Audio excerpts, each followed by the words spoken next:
The Great Depression was a pretty rough time. Good food was hard to come by, so people had to make do to survive. Ever wondered about what they ate back then to get by? Today, we'll be looking at 50 cheap lunches that got us through the Great Depression. Literally rustic vegetable soup. Rustic in a way, but really more representative of careful home cookery. 1.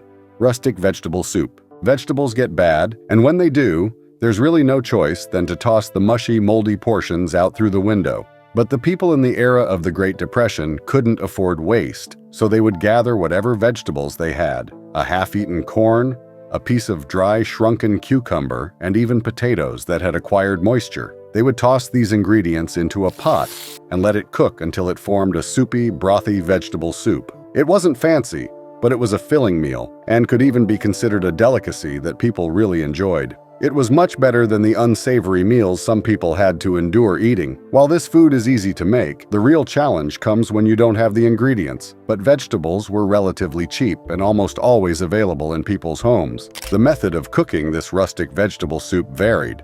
What was most vital while making this meal was ensuring that food was edible enough to be eaten, as waste was hardly an option. With its simple ingredients and easy-to-cook preparation style, this meal was a real game changer for a lot of families in that era.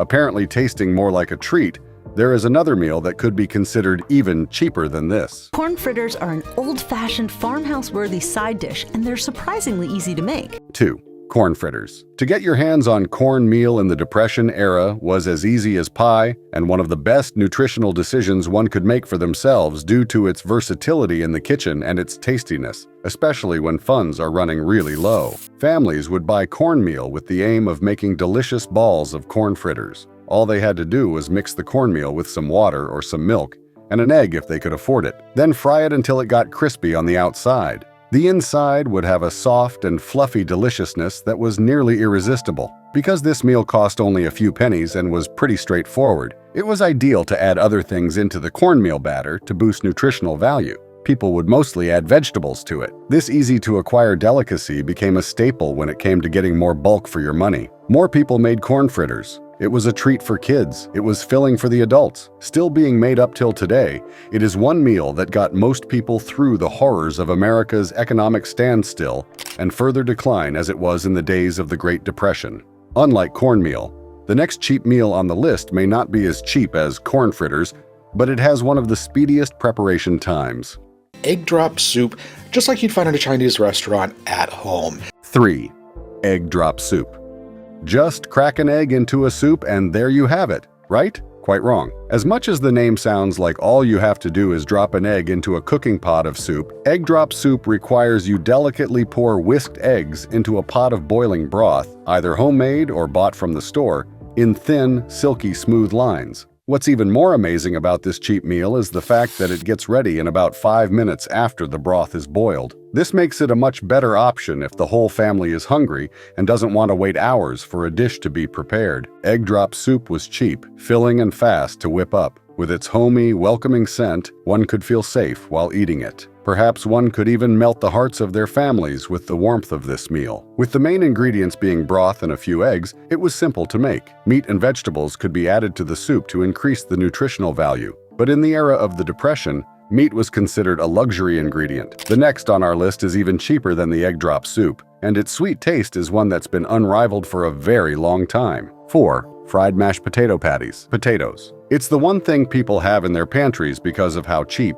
easy to acquire, and versatile it is. People made special delicacies with potatoes. In the Great Depression era, a special delicacy was made with leftover mashed potatoes as absolutely nothing could go to waste, especially potatoes, even though they were one of the easier things to acquire. Fried mashed potato patties were made whenever there were leftover mashed potatoes in the kitchen after cooking. To create this tasty, budget-friendly treat, flour is added to leftover mashed potatoes, followed by an egg and seasoning. It's then formed into patties and fried in a pan of oil. Not only does this prevent wastage through the making of something sweet, it can also stand on its own as a complete meal because it's filling, and its crunchy outside and soft inside is absolutely delicious.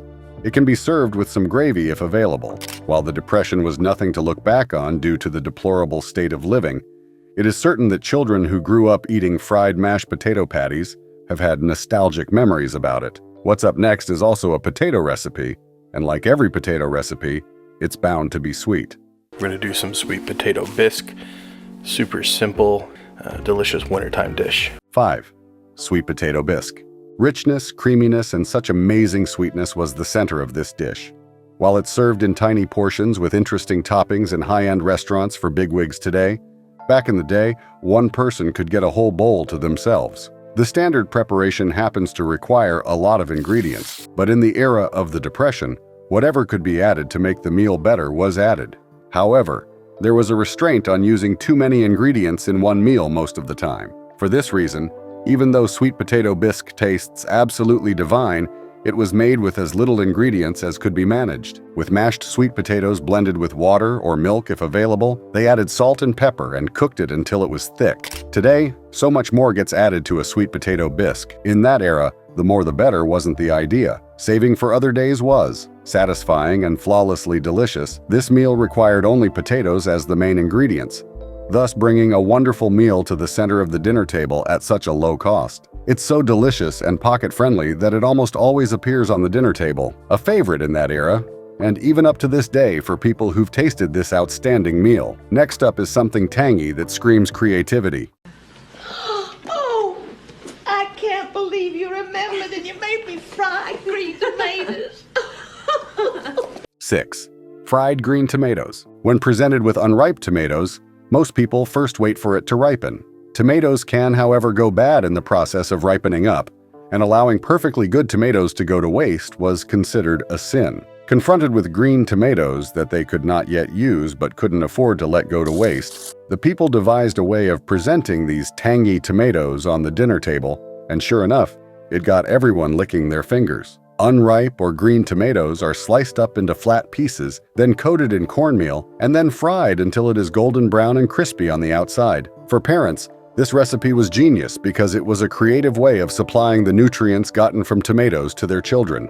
Fooled by the crispy crunchiness of the outside and the delicious smell, kids were fooled into eating healthier portions. All everyone wanted was to ensure that there was food on their dinner table using as little ingredients as possible. Fried green tomatoes was one of the ways they ensured that while preventing wastage. A direct contrast in texture to the crispy crunchiness of this recipe, next on the list is something that warmed up bellies and created happy memories while still being absolutely pocket-friendly for the people of the Depression era.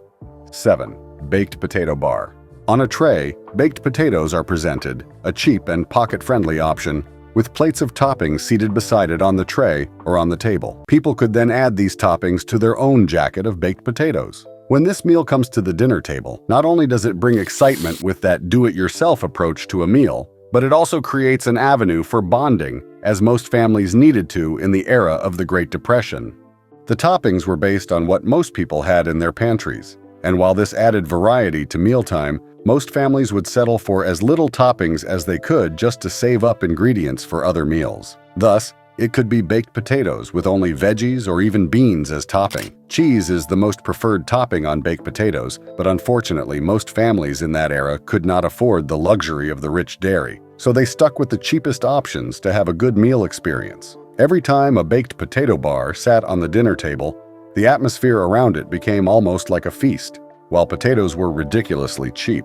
Next on the list is the ultimate combo of two cheap ingredients. When cheap meets cheaper, you have fried cabbage and potatoes. This is a very simple recipe that my family ate during the Great Depression. 8. Cabbage and potato stew. With their wallets coughing up dust instead of pennies and cents, families in the Depression era fell back on this homely meal. There was nothing glamorous or fancy about the cabbage and potato stew, but it was nourishing, delicious, and the typical go-to when feeding everybody without having to break the piggy bank is priority. To add to that, this was a meal that was even better tasting the next morning after it's cooked. The older it is, the better it tastes. But it tastes so good that it doesn't usually last long in the kitchen after the first serving. When cheap meets cheaper, you get potato and cabbage stew, the perfect amount of texture to the otherwise simple mash-like tasting potato, just the variety most families needed in that era without having to worry too much about cost. Running low on ingredients and meal options even when potatoes are versatile enough to save the day, there's an even more interesting alternative in the form of So you need to be making a salad that you actually want to eat. Something satisfying and delicious, loaded with flavor and texture. 9. Chickpea salad. Cheap, Easy to store and nice tasting. All most people needed to do was look into their pantries for the chickpeas, which are washed with water and vinegar before being tossed with other vegetables, and a drizzle of oil to create the chickpea salad. Highly nutritious. This meal helped save a few pennies for families while their pantries ran low on food. Tomatoes, onions, herbs, even chopped cabbages could be added to the bowl of chickpeas to prepare the salad. It took healthy eating to a level that was not just delicious, but ensured that everyone was too full to go back for seconds. It could be made into a sandwich with some bread. It could even be eaten alongside something else, or it could be eaten by itself. A nutritious salad that sent taste buds running wild while protecting the piggy bank from being shook out of desperation from families in need of money and meals. Next on our list is no salad. Thus, it's not as budget-friendly as chickpea salad in terms of ingredients needed in it. Minestrone soup. And that's exactly what this is. Big flavors, big everything. 10. Minestrone soup. Soup was one of those easy-to-turn-to meals that helped us through the Great Depression. But when a soup contains so many things that it has to be cooked only once in a blue moon, it's bound to be remembered. However, due to the cost of things, not many people indulged in the cooking of minestrone soup in that era.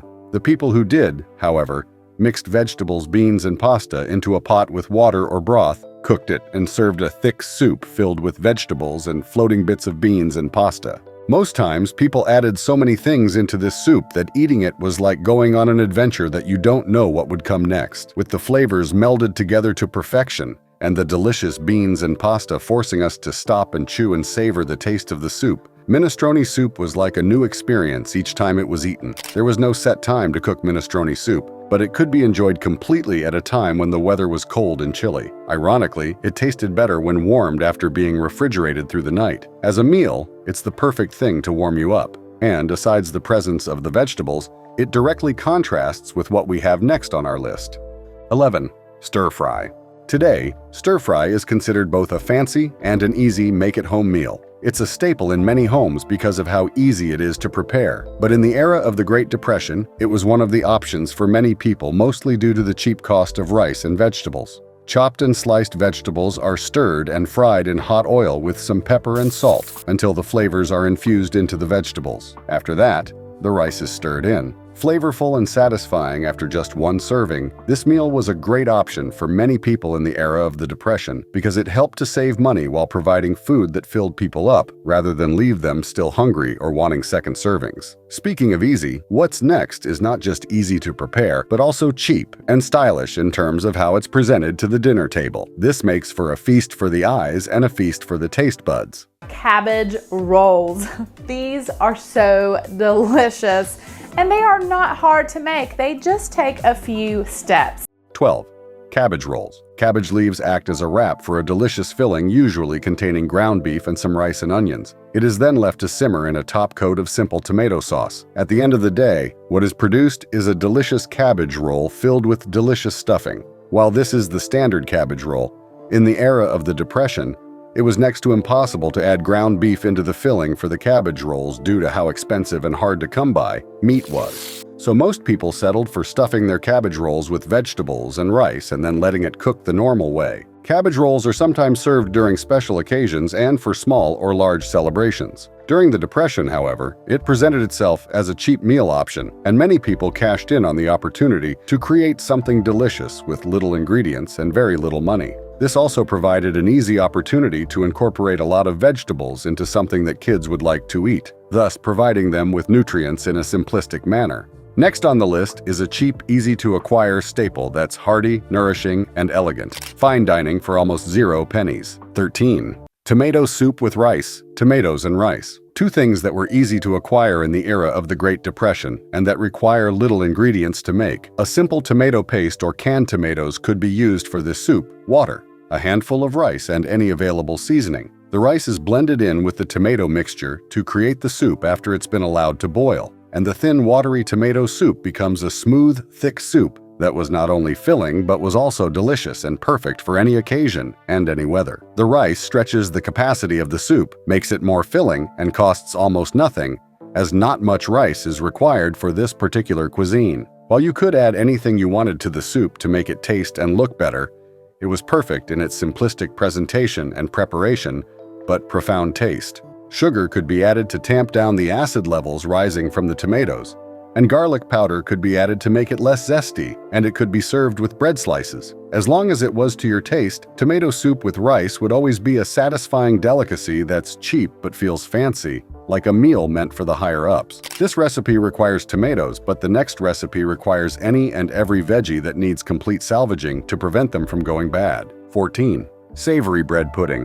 If bread went stale and wasn't as enticing as it was when it was fresh, a simple fix could transform your stale bread into something delicious, creative, and completely unanticipated.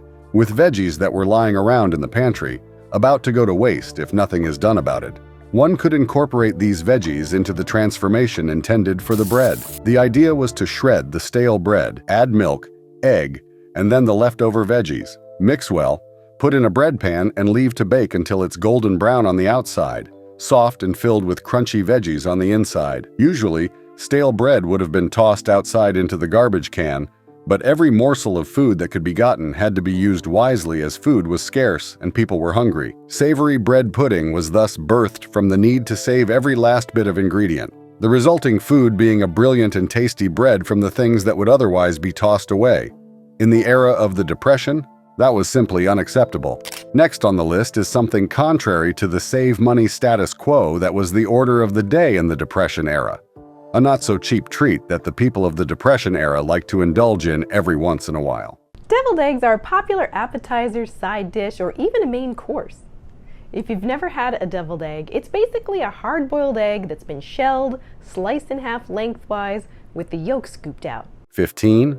Deviled eggs with pickles. If there was a jar of pickles in your pantry, you were halfway on the road to making deviled eggs, a treat that the people of that era enjoyed and indulged in every once in a while, on special occasions and even at parties. Easy to make and typically enjoyed by most who try it, it was a party favorite in those days. Almost no one could turn down a deviled egg. To prepare it, the yolk is scooped from halved hard-boiled eggs and mixed with a bunch of spices, flavors, and pickle juice. The mixture is then filled into a piping bag and piped back into the hollow meant to hold the yolk of the egg. When eaten, the pickles tend to provide a delightful, flavorful surprise in the eggs. It's the exact kind of food needed to indulge your taste buds at a party. Simple yet savory, the next item on the list is with a beloved staple and a pantry favorite. 16. Carrot potato hash. The king of cheap produce, potato, and carrots, which is not only cheap but also sweet, was a nice meal in that era. With carrots adding a sweeter flavor to the potatoes, carrot potato hash was not just a meal that could be made on a tight budget.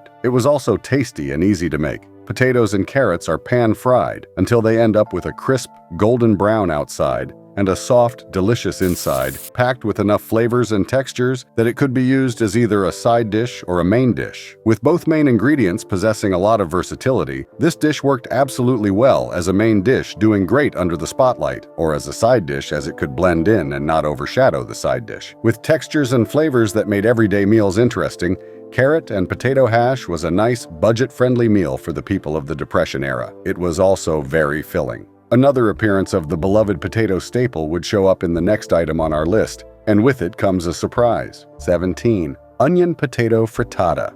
The point of most meals in the Depression era was to create as much food with as little money as was possible. Due to the scarcity, waste was not an option. Thus, with potatoes being readily available, it was simply easier to whip up something with potatoes as part of the main ingredients. For this reason, most staple foods in the era contained some form of potatoes. However, in this recipe, potatoes are made to share the spotlight with the flavorful kick of onions and the delightfulness of properly beaten eggs. In the onion potato frittata, potatoes and onions are fried until they get that perfect shade of golden brown. Well-beaten eggs are added to the pan and then flipped until both sides are well done. Onion potato frittata was a fancy-looking meal that could be made with little ingredients and in less time than it would take to make a standard meal. The perfect expression of variety and stylishness that most foods in that era needed. During celebrations, when having guests over, or even just for the family, onion potato frittata is the kind of food that's sure to delight taste buds and bring back nostalgic memories. Plus, it's on a budget and absolutely mouth-watering. Today,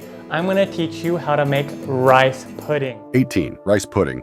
With rice pudding, everyone got their sweet tooth satisfied on a budget. Rice was cheap, and so were a few of the ingredients needed in making rice pudding. It was served as a dessert and sometimes cooked with raisin or other cheap, simple ingredients which heightened the flavor of the pudding. The frequency of which rice pudding was made in most households varied, but it was a dessert that most people, especially children, looked forward to enjoying by themselves or with friends and family. While rice pudding was great, the next item on the list was even better and was definitely something everyone looked forward to having a taste of. Today I'm going to show you how to make baked cinnamon apples. 19. Baked apples with cinnamon. With household ingredients at the ready, what was needed for this recipe was simply apples. Apples were relatively cheap in that era, and a few peeled, cored, and sliced apples in a mix of cinnamon, sugar, and butter could make a dessert so decadent with just a few simple ingredients. The sliced apples and the other ingredients are mixed properly in a baking dish and popped into the oven to bake. The apple is softened, and its natural juices and flavors are evident and absolutely mouth-watering. With such a heavenly smell and an even better taste, this dessert can easily become the star of the dinner table, as it's such a delightful treat to have. Baked apples with cinnamon was the perfect treat to satiate your sweet tooth back in that era, but as good as they were making sweet treats on a budget, they also made amazing savory meals that balanced everything out. We see one of these amazing savory meals in the last item on the list.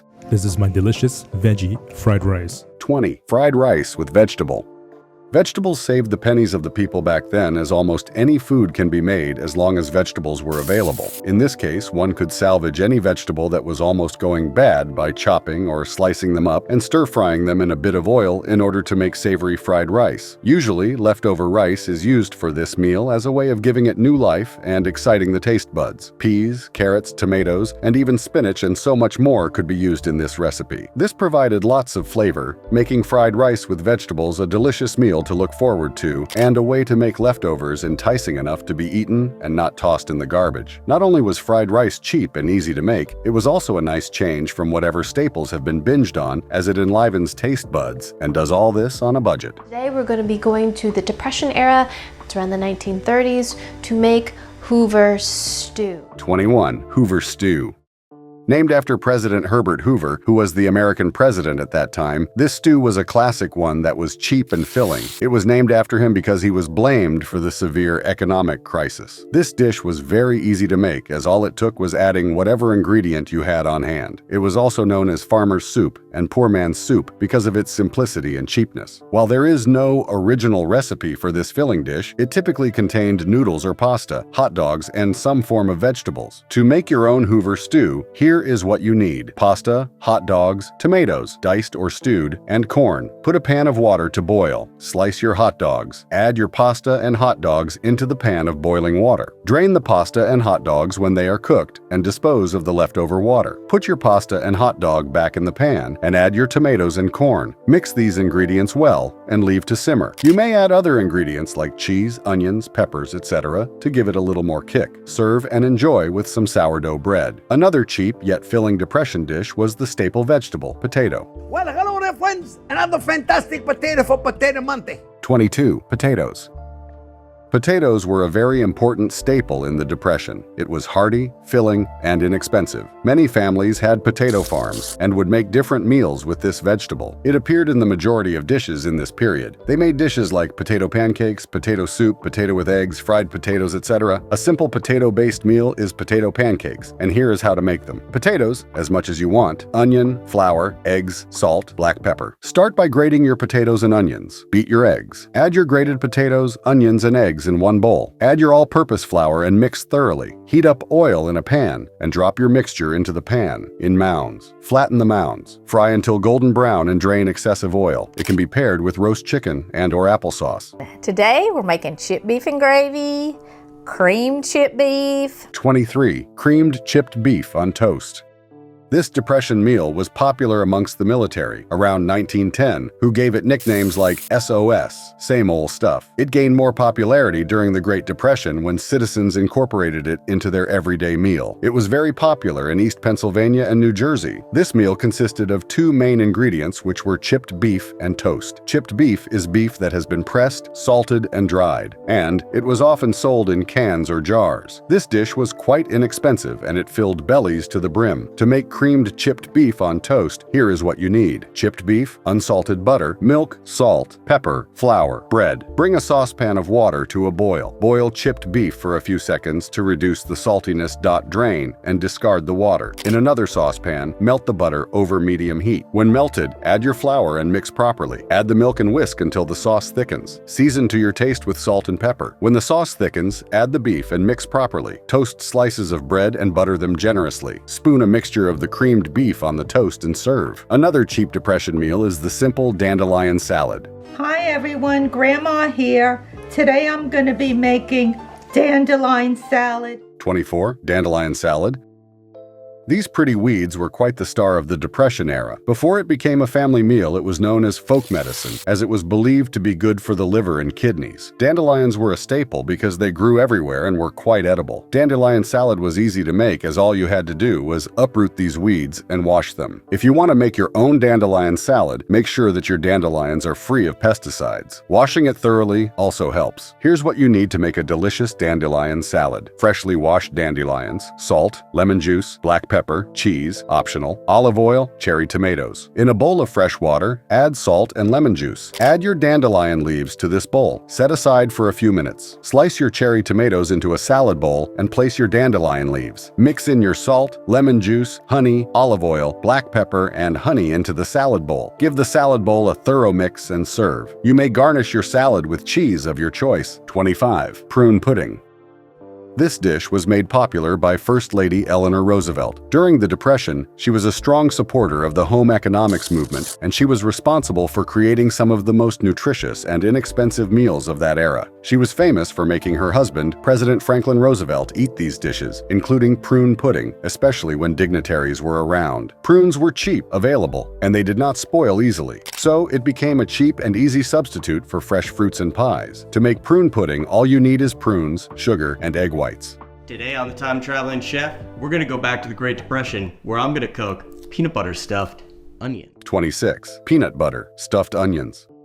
During the Great Depression, onions were quite common and easily grown. Most people grew onions and stored it. Peanut butter was also inexpensive, so it was easy mixing the two staples became an option. This strange-sounding dish was created by the Bureau of Home Economics and promoted in advertisements. It was an easy way for American homemakers to feed their families without breaking the already crashed bank. Mock apple pie, and it uses Ritz crackers. 27. Mock apple pie. This dessert looked, tasted, and smelled like apple pie, but you would be surprised to know that there was no single apple in this recipe. It was instead filled with Ritz crackers. In 1934, Ritz crackers made their debut, and they became instantly popular. Americans discovered that when you add Ritz crackers to lemon, cinnamon, and sugar, it makes mock apple pie. Even till now, a box of Ritz crackers houses a recipe for mock apple pie. This dessert gained popularity, and a lot of Americans indulged in it. If you want to make mock apple pie, here is what you need. Pastry crust, Ritz crackers, sugar, cream of tartar, lemon juice, rind of lemon, butter, cinnamon. Roll out your pastry crust to fit your pie plate. Break your Ritz crackers into the pastry-lined pie. In a saucepan, add water, sugar, and cream of tartar. Boil gently for 15 minutes. Add lemon juice and rind to the saucepan. Pour your mixture over the crackers. Add a generous amount of butter. Sprinkle with cinnamon. Cover the pie with the top and make slits to allow steam to escape. Bake in a hot oven till crispy and golden brown. A delicious,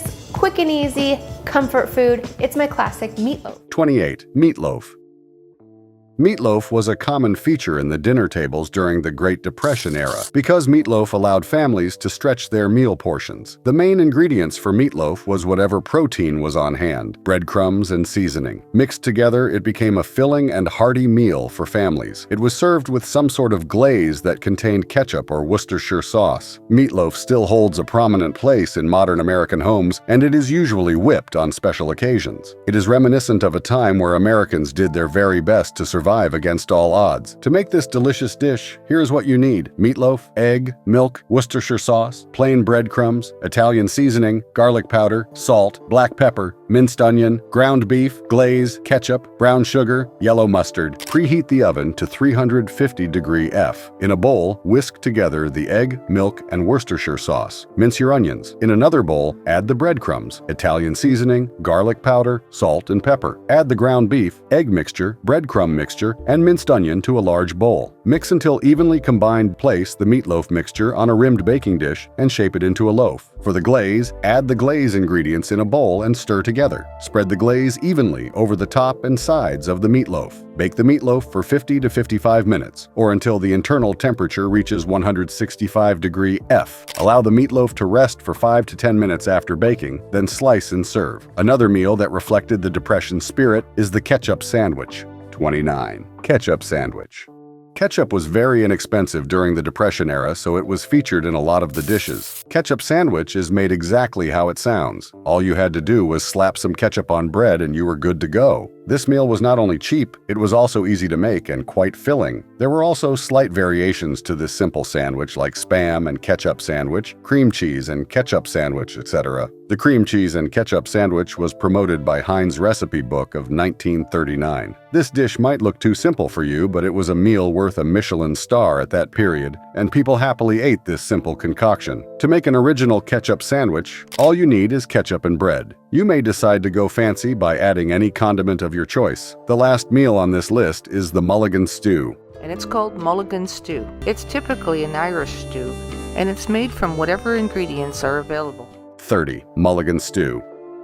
Also known as hobo stew, this stew was a mixture of odds and ends the people could scrape together into a pot. Anything and everything could go into a pot of mulligan stew. The hobo king, Gordon Bud Filer, was quoted in 1980 by the Associated Press saying, "You put in everything in mulligan stew but your socks." This dish was an adaptation of an Irish beef stew. Each person would add an ingredient to the broth, and the stew was served amongst groups of people. A variation is the community stew. The ingredients of mulligan stew were often added to a large coffee tin and heated over a large fire. This dish truly reflected the spirit and camaraderie of that era, as people came together to create a dish for the whole community. To cook an authentic mulligan stew, here is what you need: cubed beef, potatoes, onions, carrots, flour, cooking oil, beef stock, browning sauce, salt, pepper. Add cooking oil to a large cast iron pot over medium heat. Dredge the beef in flour. When the cooking oil is hot enough, brown the cubed beef. Repeat until all the meat is browned. Remove the meat. Add onions and carrots to the pot and saute lightly. When the onions are wilted, add back the meat. Cover the vegetables and meat water and beef broth. Stir well. Bring to a boil, and then let it simmer gently for 1 to 2 hours, stirring occasionally. When the meat is nearly done, bring back up to a slow boil and add the potatoes, browning agent, and seasoning. The stew is ready when the meat is tender and the potatoes cooked through. French bean soup, delicious any time of year, literally. 31. Bean soup.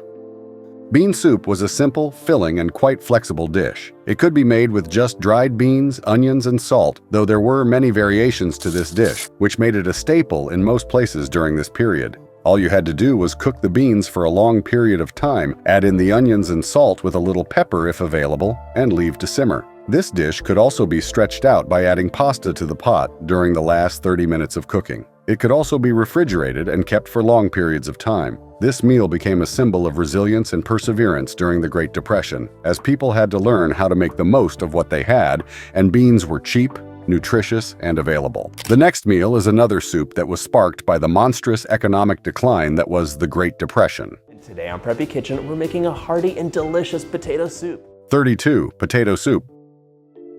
This was yet another innovative creation that was fueled by the Great Depression, a basic yet cheap and satisfying mixture of water, potatoes, and salt. Calling this a soup by today's standards is a bit of an overstatement, but to many during that period, this meal was a lifesaver. Some people could not even afford the salt for garnishing the meal and boiled the potatoes in water alone. After boiling, they would then mash it to create a paste-like mixture which was tasteless but quite filling. Sometimes they would get lucky and acquire scraps of meat or ham to substantiate this dish. Potato soup was one of the truly depressing meals of the era. However, the next dish, another soup, was one of the few bright spots of the Great Depression, a masterpiece in culinary management in trying times. I'm going to be making lentil soup. 33. Lentil soup. Lentil soup was very popular during the Great Depression due to the fact that its base ingredients were economical and filling. The recipe for this dish varied across the United States, but the basic ingredients never changed. Lentils, vegetables, most times onions, carrots, or peppers, some form of seasoning, salt, garlic. Lentils have always been a common food item in different regions of the world, but during the Great Depression, it became popular with the struggling masses. The soup was made by cooking the vegetables in oil for a short period, typically 5 to 7 minutes, after which the spices were added and cooked for a while. The lentils were then poured in, water was added, and it was left to simmer. Salt and pepper were added to give it taste. This dish showed the ingenuity of people in feeding themselves with hearty meals, even in those frugal times. The next meal is a classic even by today's standards. Lovely people, we are going to make the most incredible mac and cheese. 34. Macaroni and cheese.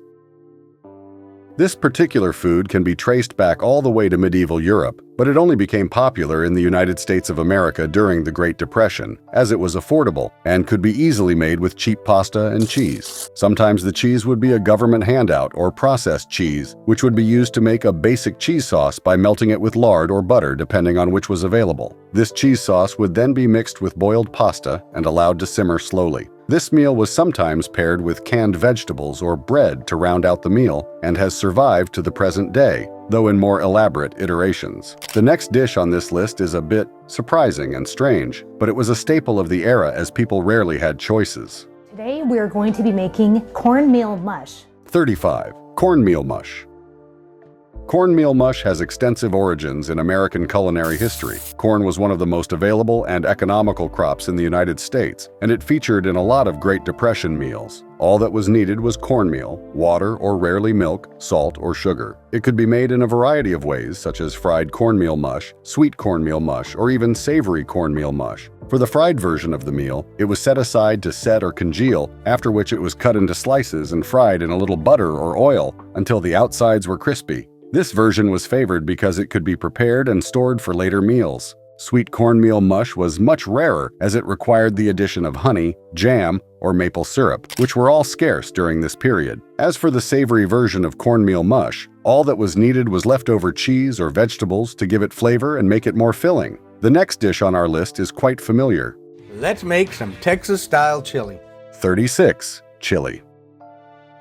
This famous dish is a byproduct of Tex-Mex cuisine. Tex-Mex cuisine is a blend of American and Mexican culinary traditions which is mostly popular in Texas and the American Southwest. This can be traced back to the Spanish colonial period of the 18th century when Spanish settlers started incorporating European ingredients into indigenous meals. Chili is often termed a poor man's stew, as it was originally prepared with cheap ingredients such as beans, ground meat if available, chili peppers, and whatever spices could be scrounged up. How was it prepared? Well, if ground meat or meat of any kind was available, it would be cooked with some oil and diced up chili peppers and spices, after which the soaked beans were added along with some quantity of water, and it would be left to simmer. It was a way to stretch small amounts of beans and meat to feed a lot of people and was greatly adopted by struggling families to survive the dark times of the Great Depression. The next dish on this list? Not as popular as the others listed so far, but a staple dish of the era. Today I'm going to teach you how to make the base rice and beans.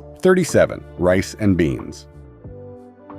During the Great Depression, food was scarce and families had to rely on meals made from cheap and long-lasting ingredients. Rice and beans is a meal that has roots everywhere, and during this era, it made a lot of sense that they would be heavily consumed as they were not only cheap, but a good source of protein and carbohydrates. To prepare this meal, the beans would either be soaked overnight to reduce cooking time, or it would be boiled with the rice being cooked in a separate pan with addition of salt, garlic, and sometimes chopped onions. After the beans were tender and the rice was ready, they would be combined into a pan and left to steam. The combination would then be tasted and salt or pepper added to bring it to taste. Vegetables or meat could be added to spice up the meal. This next meal was one of the few truly mouth-watering repasts of the time. Hey, I'm John Cannell, and today on Preppy Kitchen we're making some quick and delicious biscuits and gravy. 38. Gravy and biscuits.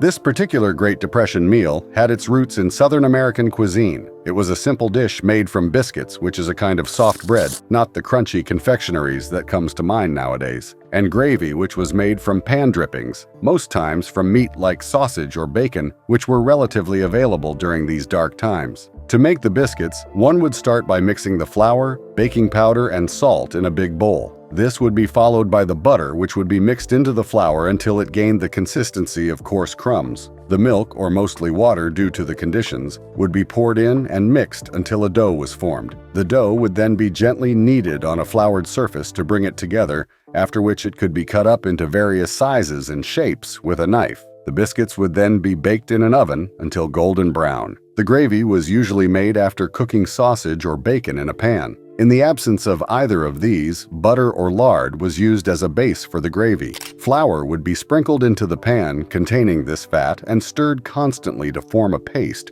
which would then be allowed to cook for 1 to 2 minutes until it was golden. The milk was then added, or again water, and the mixture stirred constantly to avoid any lumps until it had the desired thickness, and it was seasoned with salt and pepper to taste. It was served by breaking the hot biscuits in half and spooning the gravy on top to create one of the most famed meals of the United States of America. Sounds delicious for a Great Depression meal, doesn't it? Good thing that it does, because the next meal is not so much on the delicious side. Hey, I'm John Cannell, and today on Preppy Kitchen we're making some quick and easy delicious cornbread. 39. Cornbread.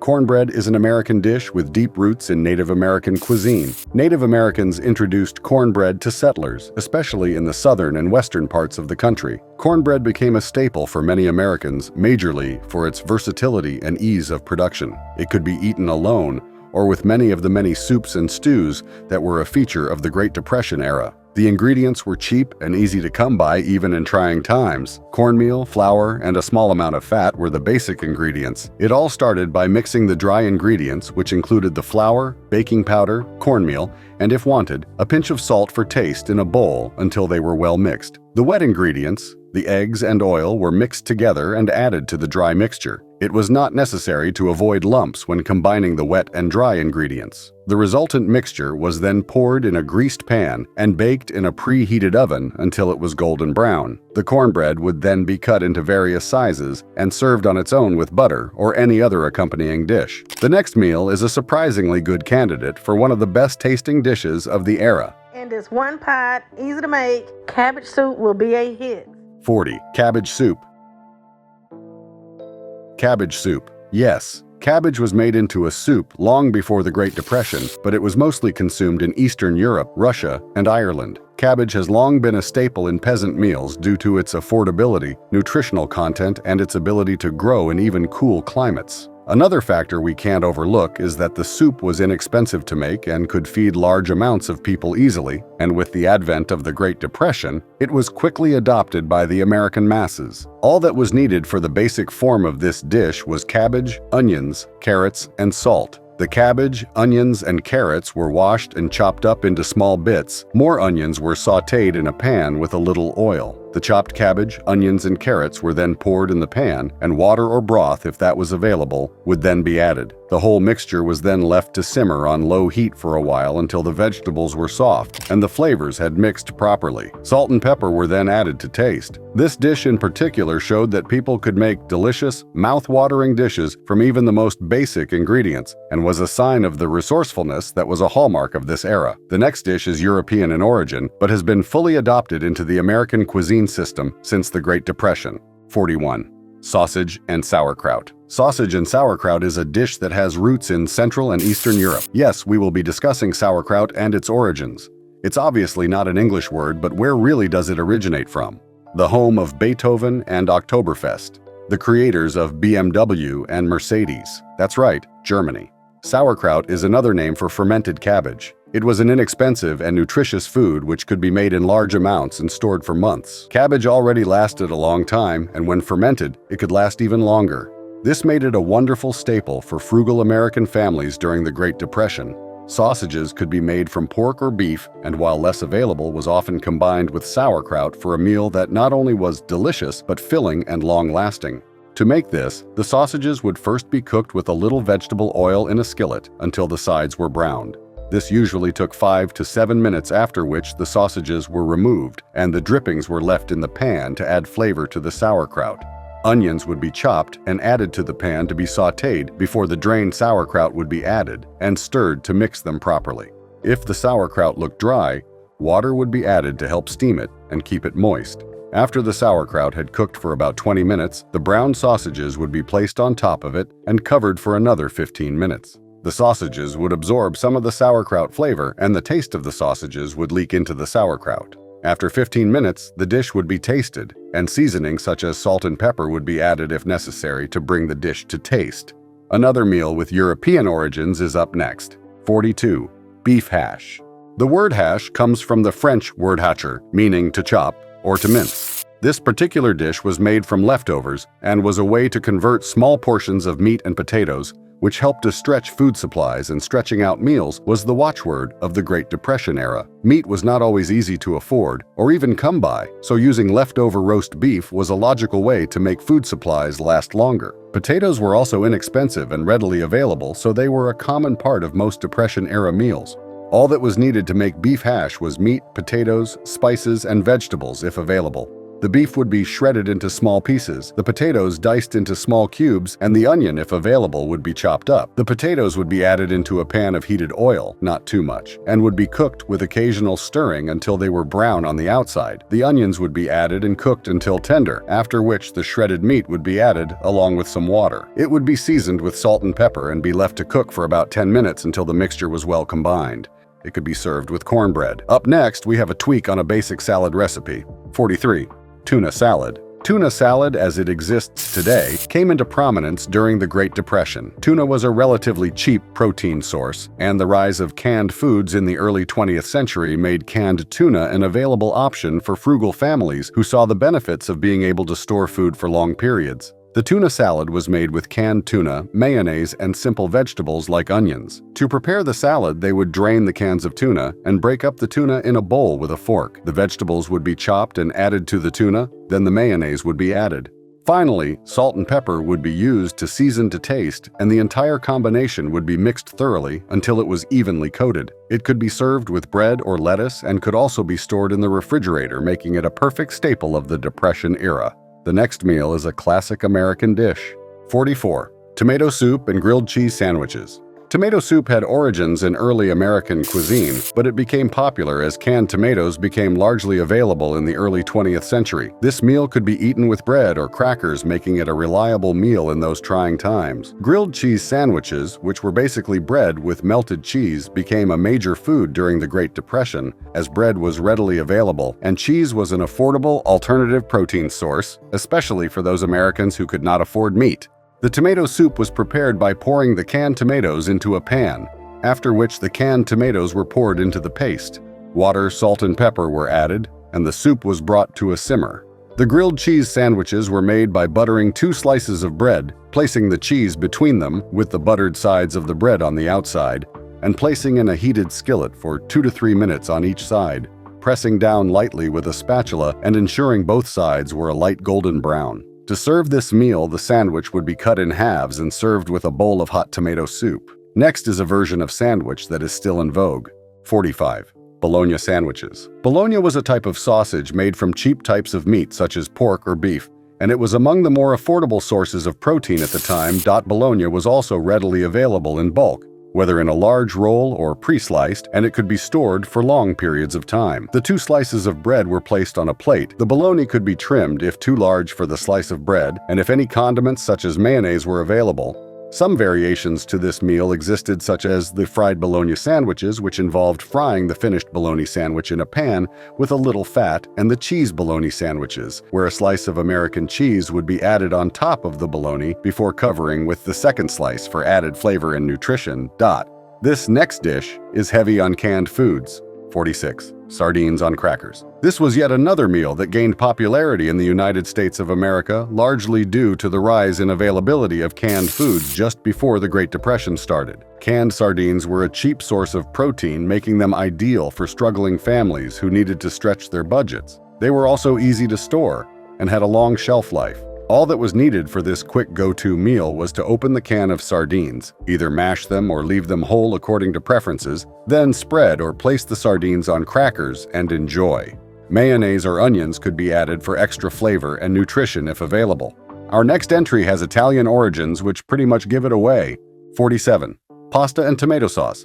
The advent of canned tomatoes right before the Great Depression lent a hand towards the American population leaning towards tomato soups and sauces. The pasta would be brought to a boil in a large pot of salted water, usually for 8 to 10 minutes. It would then be drained and kept aside while the sauce was started. A little oil would be placed in a saucepan, which would be used to sauté chopped onions and garlic if available. The canned tomatoes would then be crushed and poured into the pan. Salt and pepper were the common seasonings for this dish. Finally, the cooked pasta would be put into the tomato sauce and mixed until it was coated evenly, and this delicious meal was ready.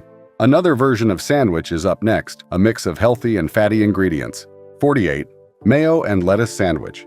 During the Great Depression, fresh fruits and vegetables were rare and extremely expensive. Certain vegetables that we take for granted nowadays were sold for as high as $1 per pound. Imagine buying a pound of potatoes or onions for $16. This led people to rely on inexpensive ingredients for their meals. To prepare this sandwich, just enough to add moisture and flavor, the lettuce leaves would be washed and dried, then torn up into smaller pieces and spread on one slice of bread. The second slice would then be used to cover the lettuce, and voila! This next dish was mostly popular in the farming regions of America. 49.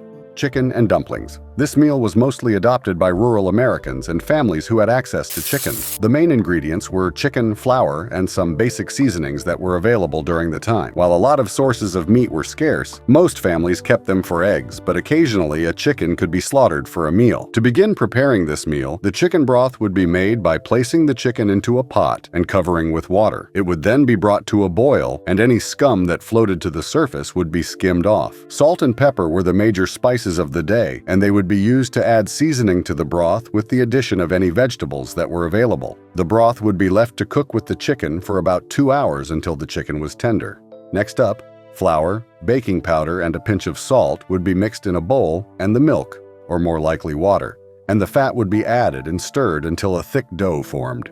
The chicken broth would then be brought to a simmer, and spoonfuls of carefully spaced dumpling dough would be dropped in the broth. The pot would be covered and left to cook for 15 to 20 minutes without opening the lid. After this time had elapsed, the dumplings would be checked by sticking a toothpick in their middles. If it came out clean, the dumplings were considered ready and the meal was served. Up next is a version of sandwiches that are straightforward to make and relatively delicious. 50. Fried egg sandwiches. Eggs were one of the most frugal sources of protein during the Great Depression. Many families raised chickens for eggs. Eggs were easy to cook and quite versatile, so they were a staple for a lot of American households. This meal was started by toasting the bread over a skillet on medium heat until both sides of the bread were slightly brown. A little butter was dropped in the skillet to melt and evenly coat the base of the skillet. Then eggs were cracked and poured inside the skillet to cook. The eggs were fried until they were well done, and the sandwich was assembled by placing the fried eggs between two pieces of bread.